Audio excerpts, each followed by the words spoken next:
Assalamualaikum warahmatullahi wabarakatuh.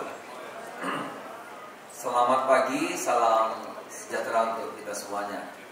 Mas Sekjen, para dirjen Eselon 1 semua yang hadir, yang saya hormati Pak Hadi, Pak Bara, Mas Hilal, tentu teman-teman rekan-rekan seperjuangan, media elektronik,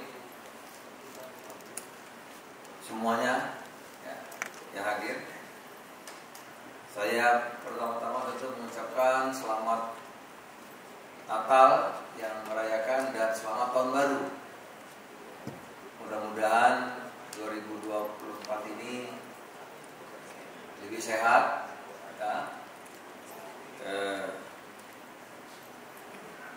tambah sukses, ya, dan perdagangannya tambah baik. Saudara, saya langsung aja karena ini banyak dan nanti kita bisa tanya jawab. Karena ini kinerja berarti 1 tahun.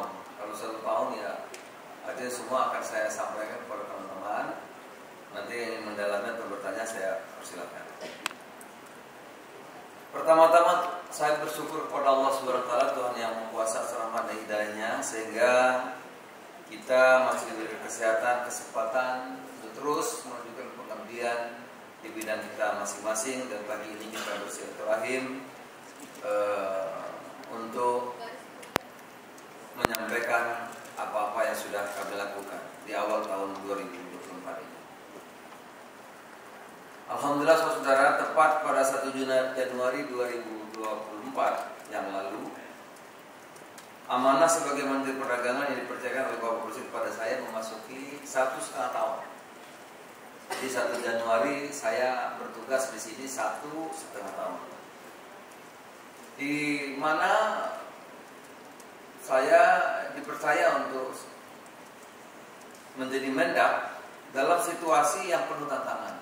Saya kira kita masih ingat betul kisruh minyak goreng, ya, harga pandang sawit mencapai cuma Rp100 itu. Belum situasi global, sungguh situasi yang tidak mudah. Ketidakpastian perekonomian dan perdagangan selama 2022 juga 2023 diwarnai oleh tensi geopolitik, perubahan iklim, krisis pangan dan energi. Tambah lagi yang terbaru masalah di Timur Tengah. Tetapi di tengah kesulitan itu, saudara, kami bersyukur data dari BPS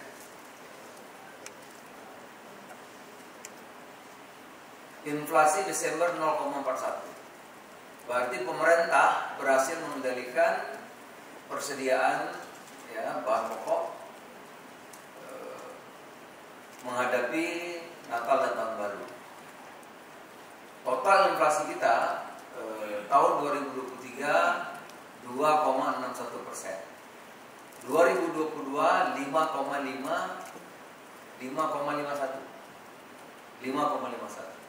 Tapi tahun ini 2,61. Desember 0,41. Artinya ketersediaan bahan pokok dan harga terjangkau sebagaimana yang ditugaskan Bapak Presiden kepada saya, alhamdulillah bisa kita lalui. Saya mengalami berarti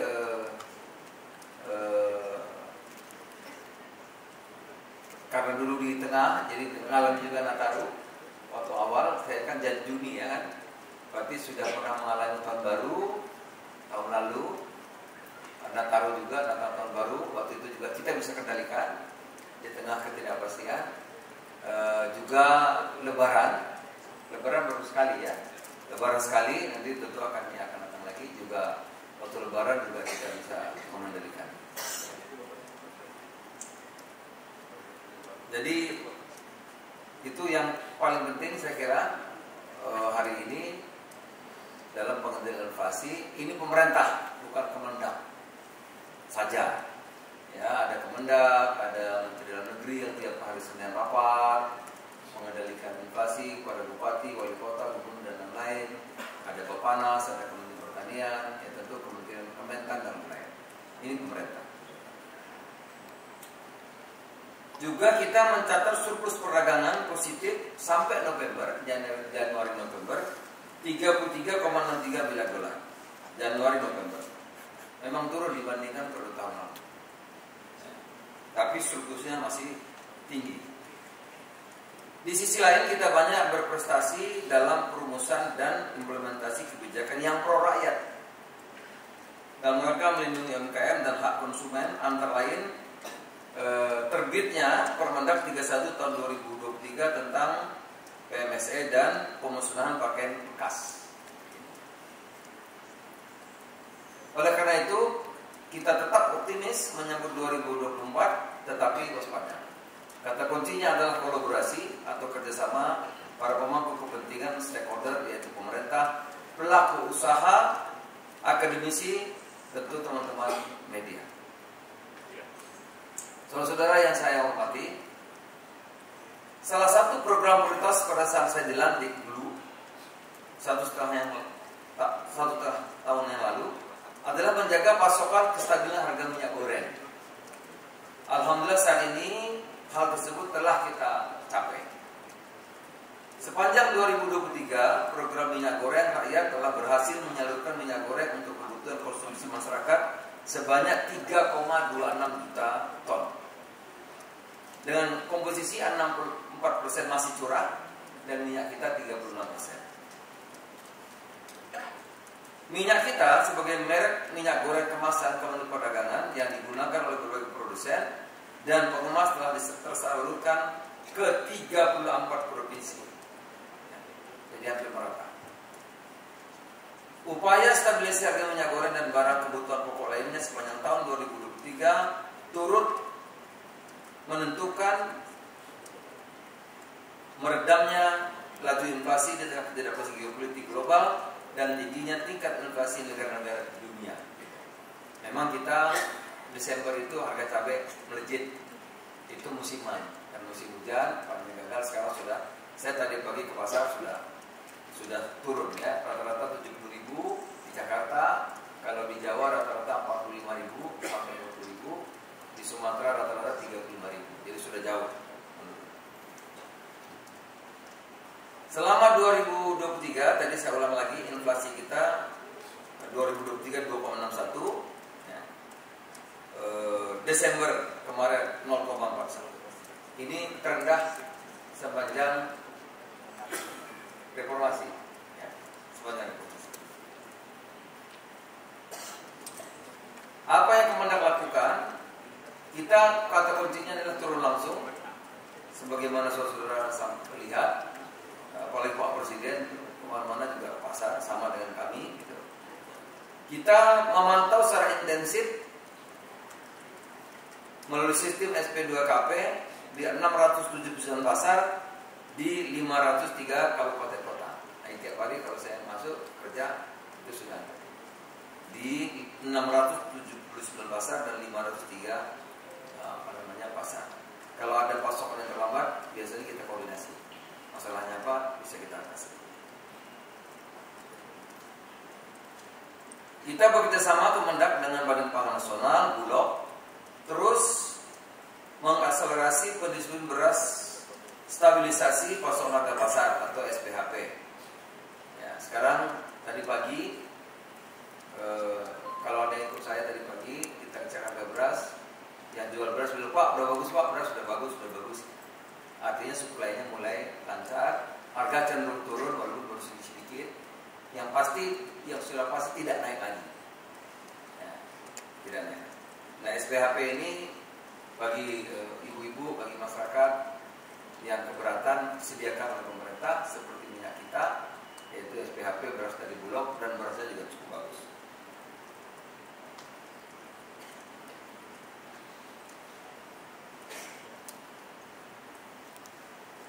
Selain itu, Kemendag terus berkoordinasi dengan Badan Pangan Nasional pemerintah daerah seperti cabai dan lain yang harganya tinggi itu karena diinstruksikan oleh ada impres ya, transportasi sembako bisa ditanggulangi oleh dana dari APBD yang kita sebut dana cadangan dana cadangan yang bencana tidak terduga. Ini kan macam-macam perkembangannya, jadi ini mulai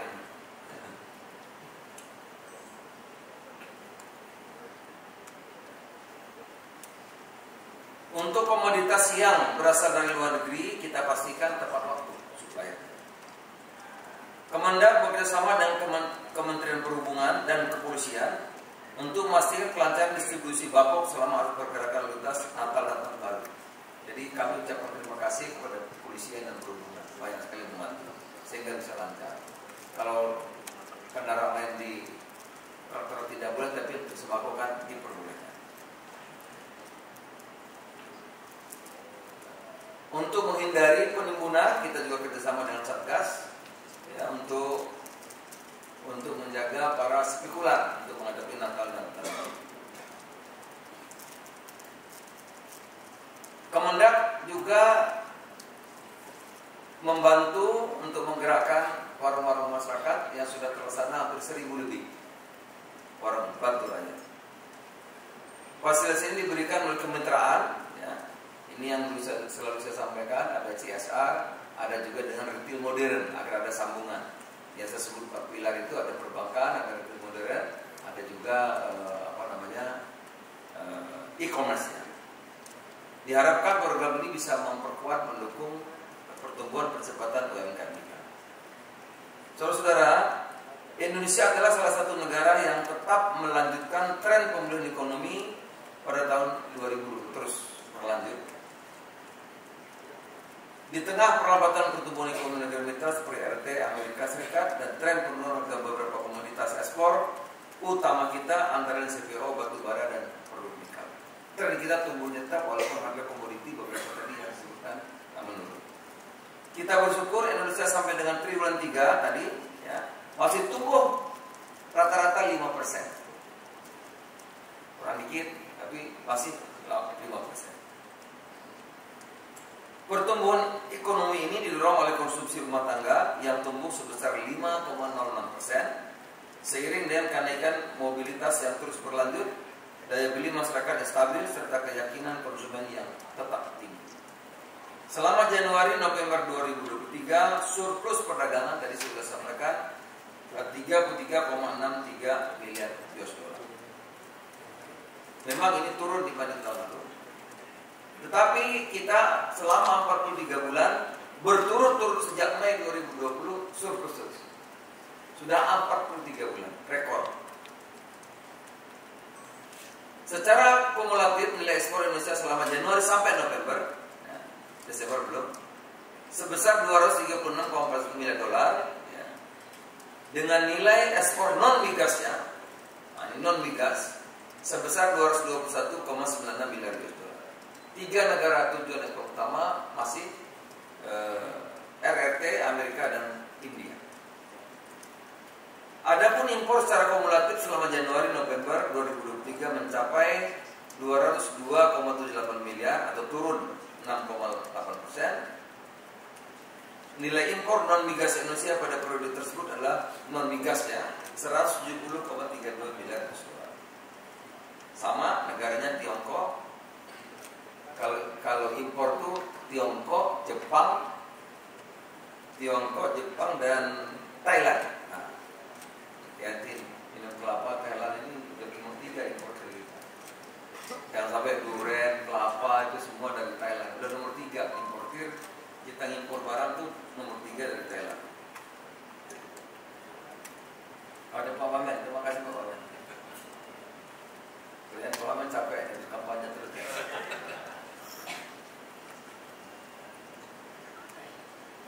Kemendak berupaya terus mendorong kinerja ekspor dengan memberikan kemudahan dan kepastian hukum. Selalu saya menyampaikan kepada kawan-kawan di mana-mana, impor ditata tapi ekspor dipermudah. Oleh karena itu, terbit 2 peraturan Menteri Perdagangan Permendak terbaru mengenai ekspor, yaitu Permendak nomor 22 tahun 2023 tentang barang yang dilarang untuk diekspor dan Permendak nomor 23 tahun 2025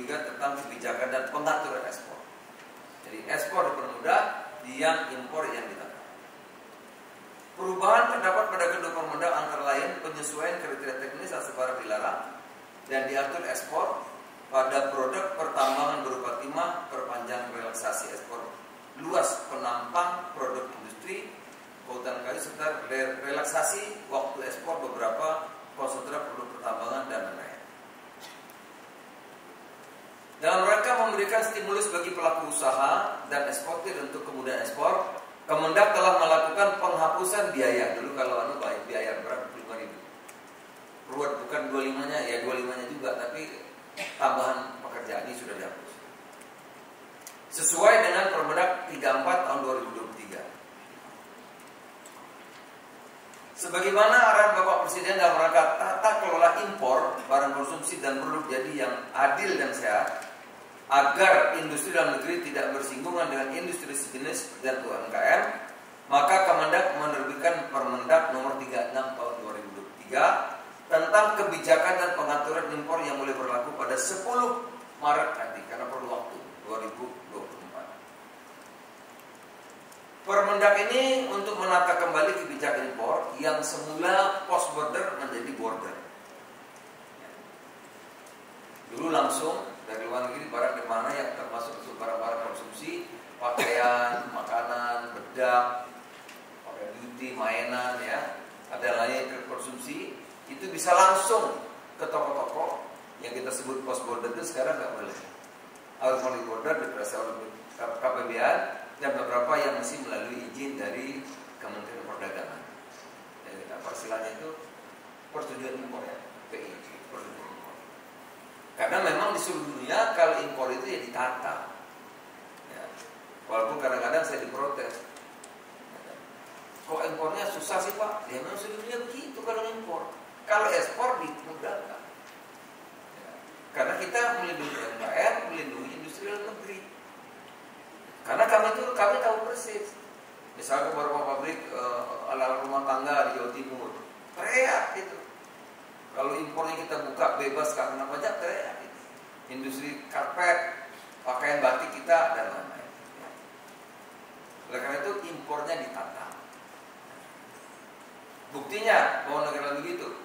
Kita menyelesaikan misalnya perjanjian dengan EU itu lama sekali, 8 tahun. Karena betul-betul mereka menjaga agar tidak mudah produk-produk kita masuk ke tempat dia. Ya. Jadi di seluruh dunia begitu. Dengan Jepang kita menyelesaikan izin itu 8 tahun, baru selesai kemarin.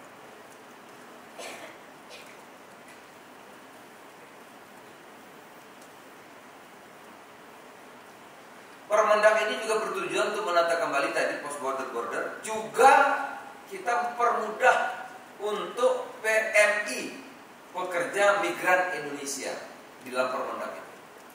Selama ini orang kerja luar negeri itu terminalnya khusus, ya, pemeriksaannya khusus. Orang kerja menjadi pahlawan merah putih, mencari devisa negara, tapi pulangnya diperlakukan seperti pencuri. Nah ini kita rubah. Jadi PMI, pekerja migran Indonesia, dipermudah. Dia boleh kirim barang-barangnya kalau disuruh kerja lagi, udah nggak usah bayar, nggak usah diperiksa, nggak usah macam-macam lagi. Datang sini langsung. Nah ini Permendak ini. Dan ini yang lain berlaku Maret, tapi yang Permendak menilai PMI langsung berlaku begitu diundang. Jadi sudah berlaku. Untuk PMI kemarin banyak keluhan, barangnya nggak bisa keluar karena baru menerima. Jadi sekarang sudah jadi.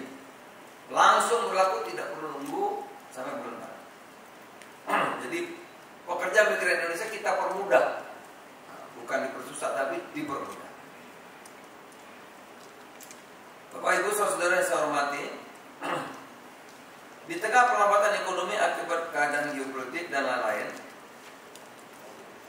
untuk meningkatkan efektivitas perdagangan kita, ya kita Kemendak melakukan beberapa perjanjian, Komprehensif Economic Purchase Agreement, ada Free Trade Agreement, ya, dan sejenisnya yang telah jadi kita aktifkan. Beberapa perjanjian seperti yang dengan Indonesia UAE sudah jadi dan ASEAN. Pada tahun 2023 kita telah melakukan pembukaan akses pasar sebagai upaya menciptakan pasar baru. Presiden perintahkan agar tidak tergantung kepada pasar tradisional, tapi kita harus mengembangkan pasar-pasar yang baru. Nah, oleh karena itu kami melakukan perjanjian ke beberapa negara, antara lain Indonesia, Iran, ya, PTA.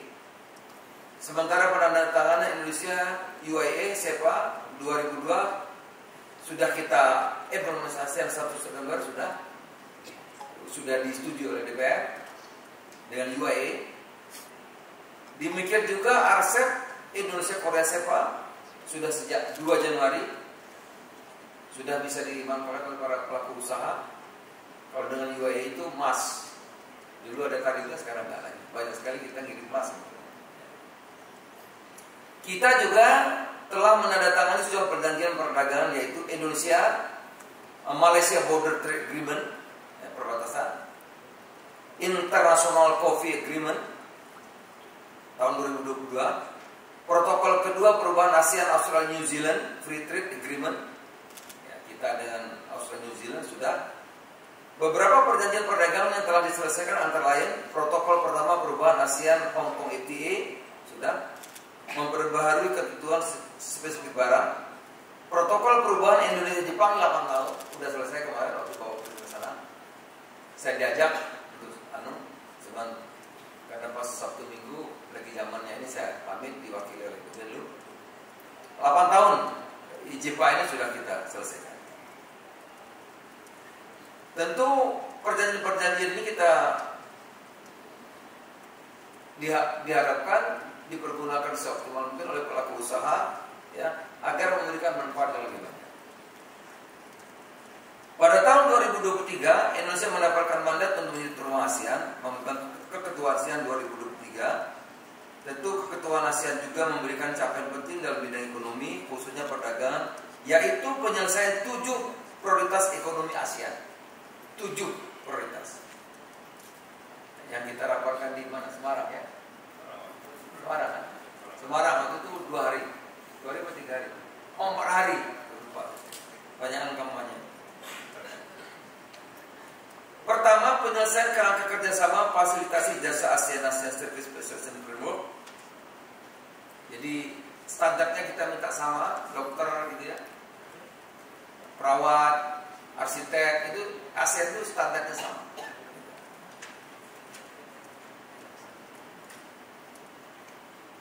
Pengesahan studi terkait persetujuan kerangka kerja ekonomi digital. Ini kita paling maju ASEAN, ya. Yang kita sebut DIPA, Digital Economy Framework Agreement. ASEAN ini paling maju. Penandatanganan perjanjian protokol kedua perubahan kerangka di ASEAN Australia tadi yang sudah disampaikan, ASEAN Australia New Zealand Free Trade Area sudah selesai. Pengesahan deklarasi menteri terkait kerangka kerja inisiatif industri berbasis proyek di ASEAN. Pengesahan kerangka acuan kerja pembentukan unit pendukung RCEP di sektor ASEAN. Karena kita ASEAN sudah RCEP, sudah jadi satu kawasan, tim pendukungnya di sektor ASEAN itu kemarin disahkan. Implementasi secara penuh surat keterangan asal elektronik di ASEAN melalui ASEAN Single Window 1 Januari 2024. Nanti ASEAN itu paperless, sudah sambung. Soal waktu aja. Pengesahan peta jalan harmonisasi standar untuk mendukung implementasi dari pembangunan berkelanjutan. Saudara yang saya hormati, kami juga Kemendak melakukan untuk mendukung UMKM dan lain misi dagang. Pada tanggal 20-23 Januari 2023, saya memimpin langsung misi dagang ke Arab Saudi. Ya, menghasilkan kontrak langsung karena yang dibawa ini UMKM. Ya, UMKM. Menghasilkan kontrak senilai 155,7 juta. Lumayan besar. 155,7 juta dolar. Juga memimpin langsung misi dagang ke Mesir 14 sampai 16 Mei, berhasil membuka potensi nilai transaksi sebesar 859,8 juta, hampir 12,8 triliun Mesir. Misi dagang merupakan komitmen Kemendak untuk terus melakukan promosi ke pasar-pasar tujuan ekspor non tradisional. Walaupun kita dekat dengan haji banyak, umroh banyak, makan tuh lauknya dari Thailand. Makan rendang dari Thailand, sayuran dari Vietnam, ikan dari kita nggak ada. Nah, ini kita terus. Ya, padahal kan jam haji kita 3 juta. Uangnya kita, orangnya kita, yang untung Thailand atau Vietnam. Nah, ini rupanya kita karena belum ada perjanjian. Trade Expo Indonesia ke-38 yang berlangsung 18 Oktober sampai 18 Desember 1 bulan sukses melampaui target, target 11 miliar dolar, transaksi 30,5 miliar US dollar. TIE 2023. 2022 14. 2022 14. Ini 30,5.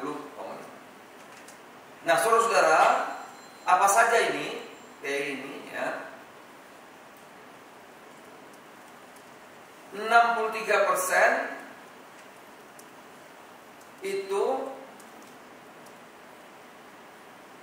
ke India. 63%-nya India, Malaysia, dan RRT.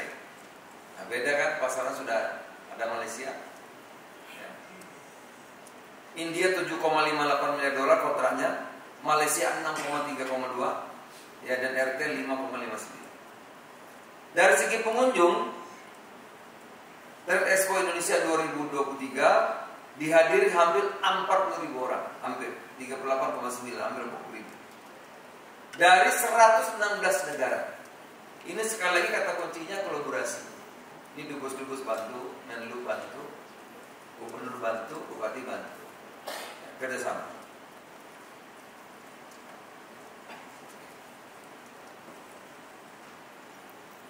Bersama dengan Trade Expo Indonesia, kita juga menggelar Jakarta Muslim Fashion Week. 19 sampai 21 Oktober berhasil membukukan transaksi 330 lebih miliar rupiah dari baik dalam negeri dan luar negeri. Antara pasar-pasar yang belanja Amerika Serikat, Korea Selatan, Perancis, UAE, Malaysia, Oman, Lebanon, Arab Saudi, Somalia, Bangladesh, Afrika Selatan, dan lain-lain. Saudara-saudara yang saya hormati, perdagangan digital yang adil dan sehat bagi kemajuan perekonomian Indonesia. Dalam beberapa tahun terakhir, e-commerce menunjukkan potensi yang besar dalam kontribusinya bagi perekonomian. Nilai transaksi e-commerce sepanjang 2022 476,3 triliun rupiah. 2023 diperkirakan mencapai 533 triliun. Untuk mendukung potensi pertumbuhan e-commerce tersebut, Kemendak telah menerbitkan Permendak nomor 31 tahun 2023 tentang perizinan berusaha, periklanan, pembinaan, pengawasan pelaku usaha dalam perdagangan melalui sistem elektronik, serta Kemendak nomor 1998 tahun 2023 tentang positive list atau penetapan barang jadi asal luar negeri. Jadi kemajuan ekonomi digital ini atau e-commerce ini jangan sampai merugikan kita. Tapi kita, pemerintah kita adalah negara yang terbuka. Kita terbuka. Tidak ada melarang-melarang, nggak ada. Tapi yang ada kita atur. Oleh karena itu, e-commerce diatur agar tidak merugikan UMKM, tidak merugikan industri dan negeri. Nah, itu gunanya Permendak 31 itu. Antara lain, kita atur barang-barang yang boleh langsung itu memiliki persyaratan-persyaratan yang sama dengan offline. Kalau makanan dia harus punya izin edar, dia punya izin BP POM, kecantikan harus punya izin edar, harus punya izin dari BP POM, harus ada izin halalnya, elektronik harus ada SNI-nya, harus ada jaminan pernah jual, harus ada garasinya. Pendek kata tidak benar. Dan yang boleh langsung, yang kita sebut dulu negative list. Negatif list itu yang nggak boleh 1, 2, 3, 4, lainnya boleh. Nah, ini kita balik. Kita bikin positive list. Yang boleh cuma film, musik, software, apa lagi? Buku. Hanya itu. Jadi kita positive list. Yang boleh. Dulu yang tidak boleh. Nah, kalau tidak boleh katanya semua boleh. Sekarang kita balik yang boleh. Yang boleh itu hanya buku, software, film, musik. Udah. Lainnya nggak bisa. Oleh karena itu ini peluang besar bagi UMKM dan di seluruh negeri untuk ikut sistem digital ini, e-commerce ini. Jadi kita manfaatkan e-commerce ini untuk kita, untuk UMKM dan industri lokal. Itu salah satu programnya Kemendak yang melakukan pelatihan-pelatihan workshop yang disebut 4 pilar itu. Ada e-commerce-nya, ada retail modernnya, ada UMKM-nya, ada perbankan. Namanya.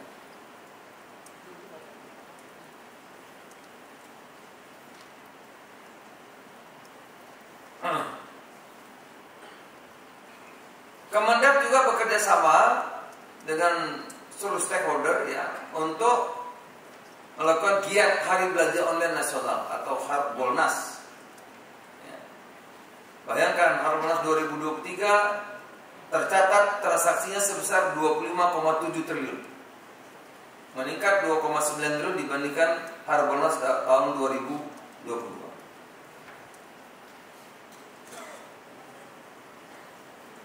Saudara-saudara, Indonesia memiliki jumlah penduduk terbesar keempat di dunia, 278 juta lebih, jiwa lebih. Jumlah tersebut seluruhnya merupakan konsumen sekaligus target pasar produk dalam dan luar negeri. Nah, ini yang kita harus, yang besar ini harus menjadi ya, tuan bagi produk kita, bukan tuan produk dari luar.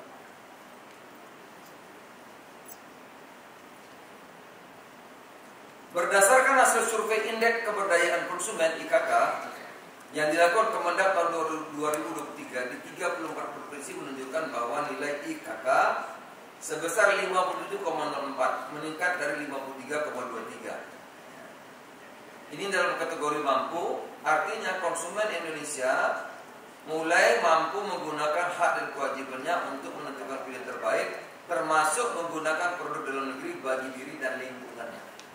Oleh karena itu kampanye bangga buat Indonesia harus terus dilakukan sama sih.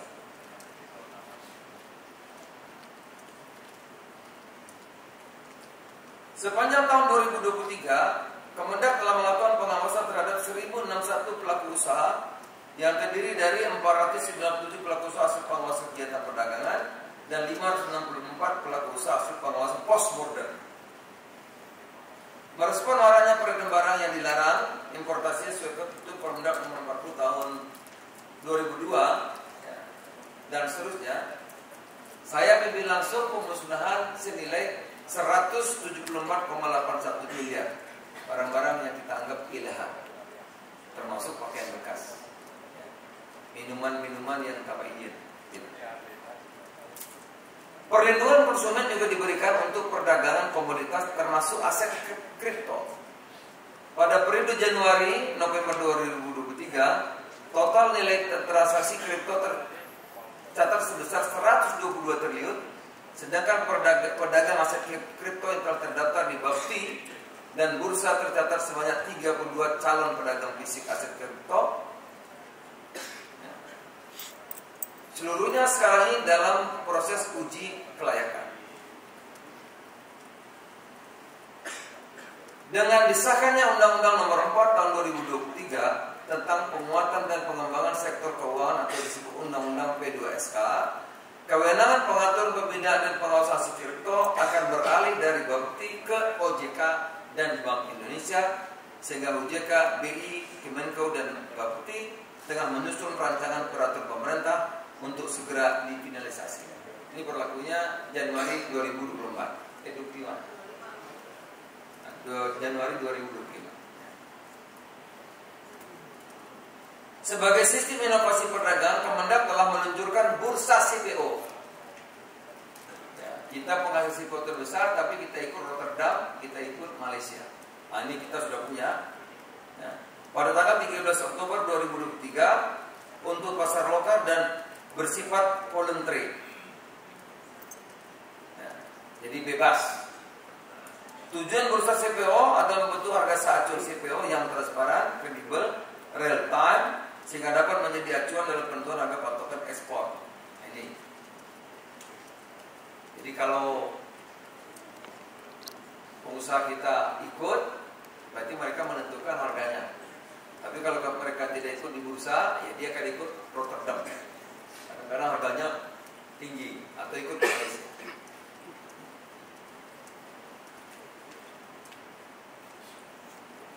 Sejak bursa CPO Indonesia terbentuk, berbagai upaya dilakukan bursa dan Kemendak bersama Kadin dan asosiasi terkait melalui sosialisasi dan pendekatan kepada pelaku usaha serta pelatihan teknis. Sampai saat ini 31 perusahaan CPO telah menjadi anggota bursa CPO. Untuk mendorong likuiditas juga dilakukan transaksi CPO futures yang transaksinya mencapai cukup lumayan besar. Selain bursa CPO, Kemendak juga telah meresmikan bursa kripto pada tanggal 17 Juli 2023, di mana PT Bursa Komoditi Nusantara atau Commodity Futures Exchange sebagai pengelola bursa aset kripto Indonesia. Perbaikan tata kelola pemerintahan dan Kementerian Perdagangan. Capaian perbaikan tata kelola di Kemendak yaitu dengan hasil opini wajar tanpa pengecualian atau WTP. Dulunya kan pakai catatan, ini udah WTP.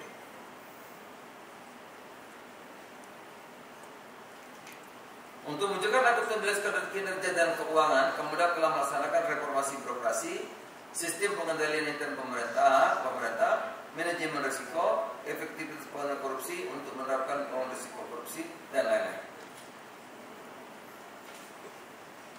Memasuki tahun 2024, kita menatap optimis, tetap waspada terhadap tantangan ke depan. Prediksi pertumbuhan ekonomi global oleh berbagai organisasi internasional menunjukkan adanya perlambatan. Namun kinerja perdagangan 2023 memberikan optimisme ke depan untuk mencapai pertumbuhan ekonomi yang lebih tinggi, diperkirakan di 5,2. Ya, insya Allah di atas 5,2 kalau menurut saya. Selain itu diprediksi inflasi akan cukup terkendali di kisaran 1,5 sampai 3,5 sesuai target yang dicanangkan. Pemerintah akan berupaya untuk tetap mendorong pertumbuhan ekspor non migas sesuai target 2,5 sampai 4,5%, walaupun tantangan harga komoditas dunia masih cukup landai. Saudara-saudara yang saya hormati, catatan awal tahun ini mungkin belum bisa menggambarkan seluruh Kemendak, namun demikian inilah catatan besar dari capaian sepanjang 2023 sebagai optimisme dari sektor perdagangan untuk menyambut tahun 2024.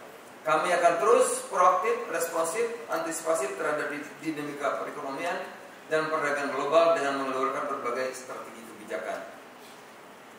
Akhir kata, setengah jam. Akhir kata saya berterima kasih atas kerjasama dan kolaborasi seluruh pemangku kepentingan di sektor perdagangan Indonesia, teman-teman media, tentu seluruh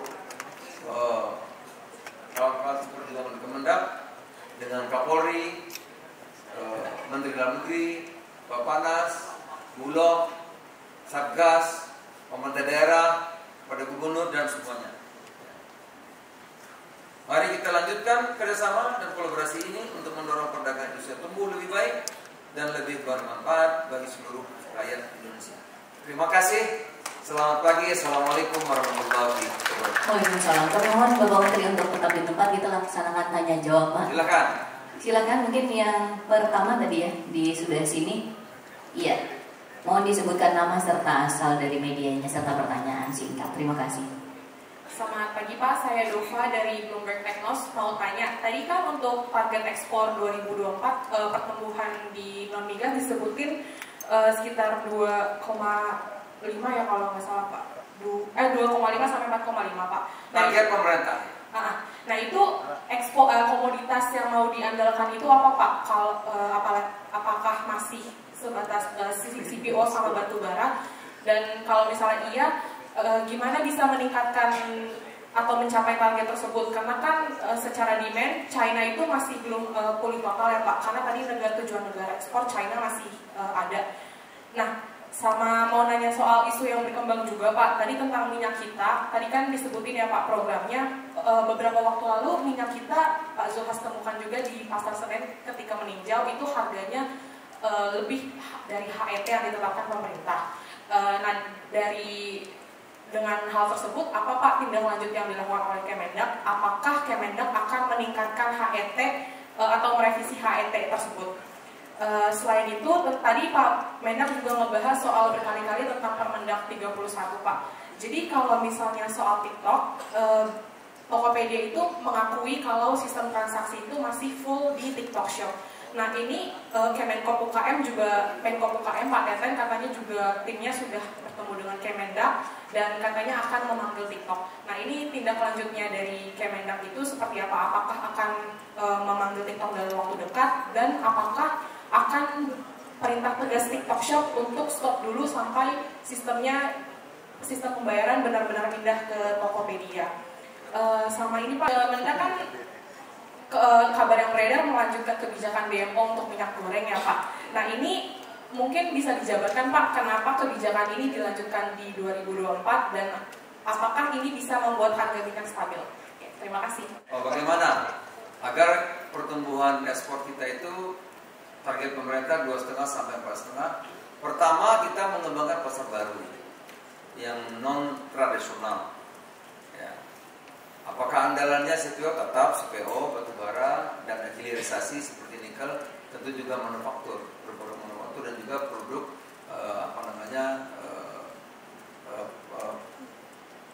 hasil hutan. Ya. Itu. Yang kedua tadi mengembangkan kalau RRT turun, sekarang India, Pakistan itu kita kalau nggak salah tahun lalu surplusnya $3 miliar. Itu pasar yang baru. Bangladesh itu jangan dikira gitu. Bangladesh itu kita surplus $2 miliar. Mesir, Malaysia, ini yang baru-baru. Kita lupa dengan ASEAN. Kalau ASEAN ini kan besar sekali. Ya. Thailand, Filipina. Jadi kita cari pasar baru. Selain juga membuat produk-produk kita memiliki nilai tambah seperti hilirisasi. Itu yang pertama. Yang kedua, apa ya? Minyak kita Pak. Harganya di bulan depan kita evaluasi kalau sudah hampir setahun setengah kan. Itu kita evaluasi tadi bulan Februari akhir ya. Apakah harus tetap 14, apakah disesuaikan menjadi 15. Yang ketiga, TikTok kita kasih percobaan 3-4 bulan, nanti kita audit, nanti siapa kita tuntut untuk mengaudit. Ya, karena memang untuk kan perlu waktu, migrasi itu perlu waktu. Ya. Jadi masih percobaan. Keempat, DMO udah sukses ya tentu dilanjutkan. Kalau enggak kita nggak punya infrastruktur untuk mengatur kan, itu kan untuk mengatur saja. Habis, silakan yang lain. Dari kata data, silakan. Selamat siang, Mas Andi Pak dari Kata Data. Ada beberapa pertanyaan Pak. Tadi untuk di outlook terakhir kayaknya Bapak belum memaparkan soal target neraca perdagangan. Bahkan kalau tahun ini agak turun sedikit ya Pak dari tahun lalu walaupun turun. Nah untuk di 2024 dari Kemendak sendiri, apakah akan dijaga naik atau turun untuk neraca perdagangannya? Itu yang pertama Pak. Terus yang kedua, untuk tantangan di 2024 Pak, kan tadi Bapak bilang pelemahan harga komoditas ya Pak, terutama di nikel, batubara sama CPO. Nah, apakah itu saja tantangan di 2024 dari sisi perdagangan atau ada lagi Pak? Terus yang untuk isu terkini Pak, untuk Daihatsu Pak, mau tanya soal Daihatsu itu gimana ya Pak, hasil ngobrolnya sama Daihatsu soal perdagangan? Soalnya untuk isu penarikan. Iya, isu penarikan ada pemalsuan data dari Daihatsu Jepang 888 kalau nggak salah. Terus yang berdampak juga ke Daihatsu Indonesia produksinya. Yang kita produksi pertumbuhan kan malah meningkat di atas 5, sekian. Tentu walaupun sekarang masih melandai, tapi dengan kerja keras seluruh stakeholder yang ada dan kata kuncinya ada kolaborasi, kami optimis ya dengan mengembangkan pasar-pasar baru, juga mengembangkan nilai tambah gitu. kita surplusnya yang sudah 43 bulan ini terus akan apa namanya di 2024 ini akan dicapai. Dan saya meyakini berdasarkan data-data yang kita punya, angka-angka yang kita punya, memang 2024 itu menurut saya akan lebih baik dari 2023. Kemudian tadi yang apa? Yang kedua, tantangannya Pak.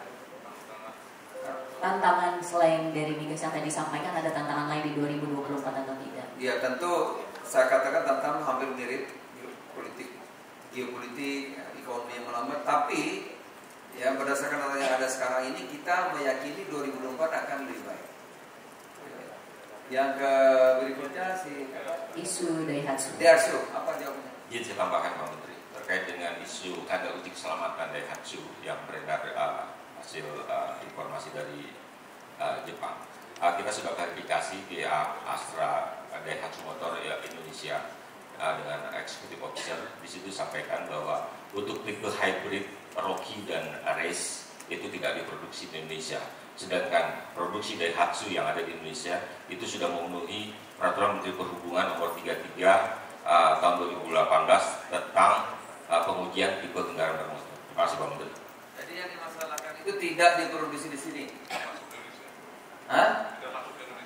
Tidak masuk ke Indonesia, jadi aman. Lanjut, ada lagi? Tadi yang kalau di nggak ada, depan sini. alhamdulillah. Masih ada. Masih ada Pak di depan. Silakan, sini. silakan. Ya. Selamat pagi Pak, Pagi. Angela dari bisnis. Pak mau bertanya nih untuk perjanjian dagang sendiri di 2024 apa saja yang bakal diinisiasi dan diselesaikan Pak? Terus yang kedua, negara mana yang disasar untuk mengembangkan ekspor di 2024? Kemudian yang ketiga, untuk 2024 rencana misi dagang kita apa aja Pak? Dan yang terakhir, bagaimana sih Pak prospek ekspor jasa di 2024? Terima kasih Pak. Baik, ya target penyelesaian perundingan Bangladesh, kemudian Rusia, Belarus, Kazakhstan, Kirgistan, Armenia, Peru, EU ini mudah-mudahan bisa kita selesaikan, udah 9 tahun, Tunisia, Kanada, gitu. Kemudian kemana saja sih pengembangan pasar kita ini sesuai dengan ini tadi, maka kami menyelesaikan perjanjian-perjanjiannya ya. Kita pasar-pasar non tradisional yang tertutup, tapi non tradisional itu seperti Mesir sudah saya kunjungi, Arab Saudi saya sudah 5 kali, ke India sudah 5 kali. Ya, saya pikir saya ke India itu 5 kali, Mesir, Arab Saudi 5 kali. Karena Arab Saudi potensinya besar, kita dagangnya kecil. Yang besar itu Thailand sama Vietnam. Saya sudah 5 kali ke Arab Saudi. Kemudian ini belum sampai, ini Pakistan sama Bangladesh. Kemudian Eropa Timur, jangan salah tuh. Ya, pasarnya besar itu. Eropa Timur ada Rusia, Belarusia, Kazakhstan, Kirgistan, Armenia, dan lain-lain. Amerika Latin juga kita banyak, ada Meksiko, kita kemarin buka pameran. Ada Peru, kita juga sudah bikin menyelesaikan SEPA dengan Chile, ya, itu juga pasar. Kan nggak ada yang jauh sekarang. Dengan perkembangan teknologi nggak ada yang jauh lagi. Dan jangan lupa Afrika. Itu besar pasarnya. Ada Nigeria, ada Afrika Selatan dan yang lainnya. Kita juga buka hubungan ke sana. Tapi sekarang lagi menyelesaikan perjanjian kalau nggak tag-nya tinggi, tapi kita bisa melalui UAE. UAE hubungan ke Afrika itu bagus. Kita melalui sana juga bisa. 2, satu lagi apa tadi? Tanya. Nah, misi dagang ya. Misi dagang memang kita sudah rancang. Kemana saja kita Pak? Tadi sih sebetulnya saya sebut negara-negara yang non tradisional. Ya, ada Afrika yang kita mau ke sana, Nigeria, Afrika Selatan, Eurasia tadi, ya. Ada Rusia, Belarus, Kazakhstan, Kirgistan, situ kita tujuannya. Kemudian Asia Selatan. Asia Selatan itu Tantan itu ya. Nah itu. Kazakhstan, Kirgistan gitu ya. Itu kita akan ke sana. Kemudian juga Afrika, tadi udah Afrika ya. Latin Amerika. Latin Amerika itu kita Nigeria itu besar. Bukan Latin ya. Meksiko. Tapi kita tujuannya Singapurnya kalau di sini, di sana itu yang sudah selesai. Kalau di Timur Tengah UAE, di sana yang sudah selesai perjanjian kita dengan Chile.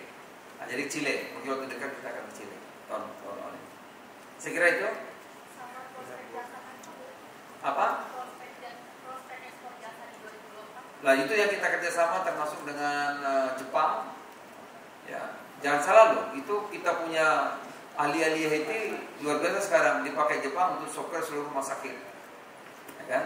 Makanya kita kalau ASEAN dengan kita sudah punya SEPA kan, SEPA dengan Korea Selatan, dengan Jepang, dengan Tiongkok ya, kita sudah punya itu.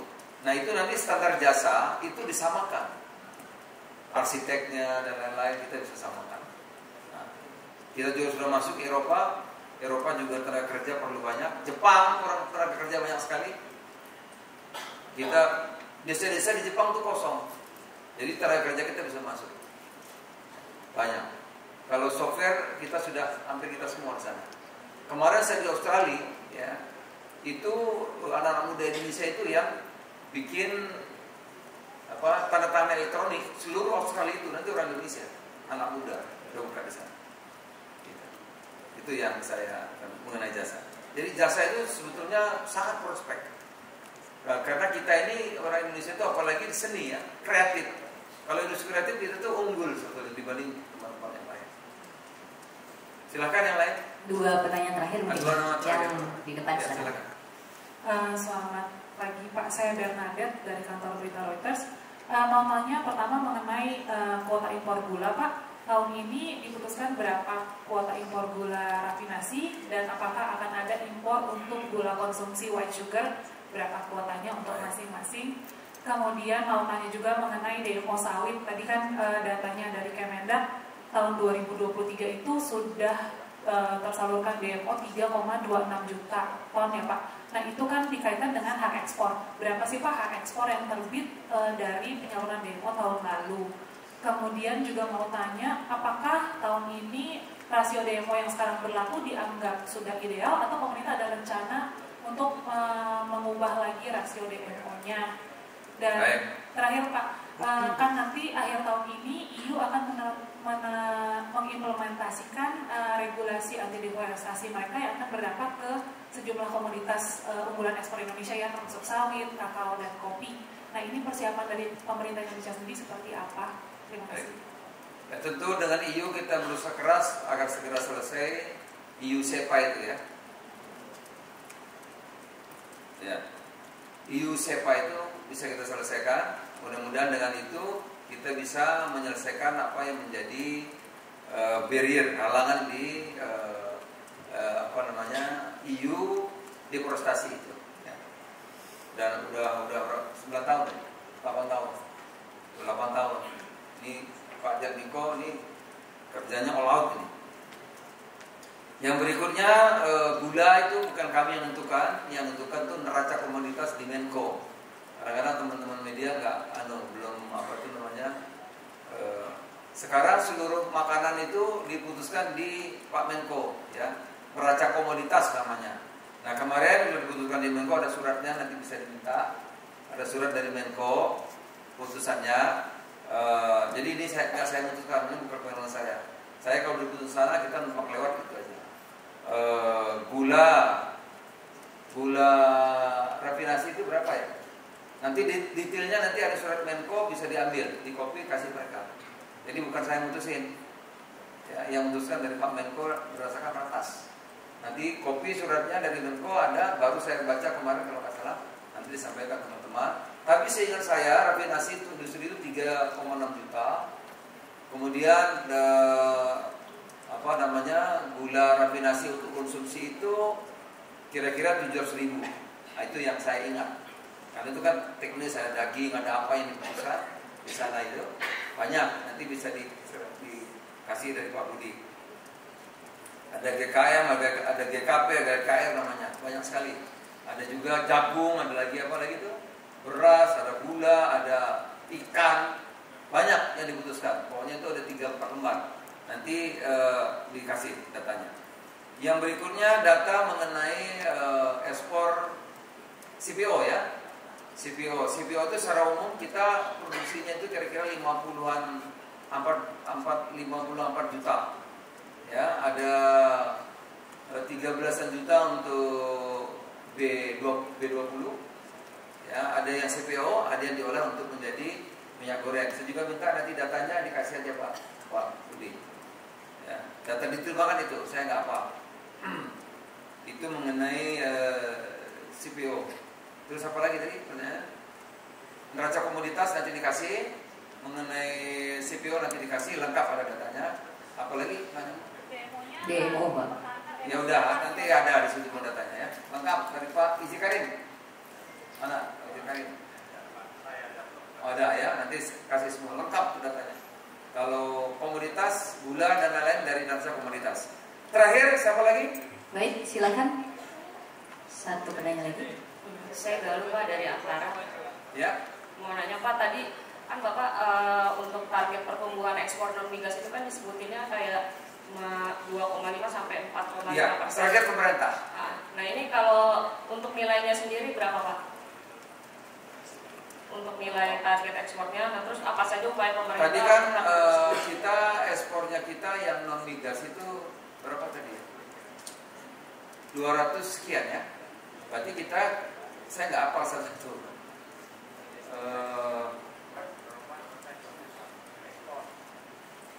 Jadi kalau 2,5% tinggal kita kali aja.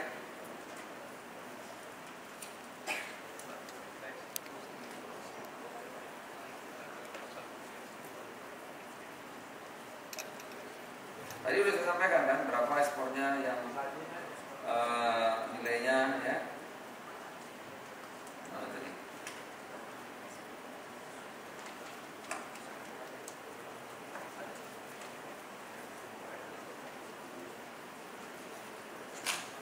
Nah, ini dia nih.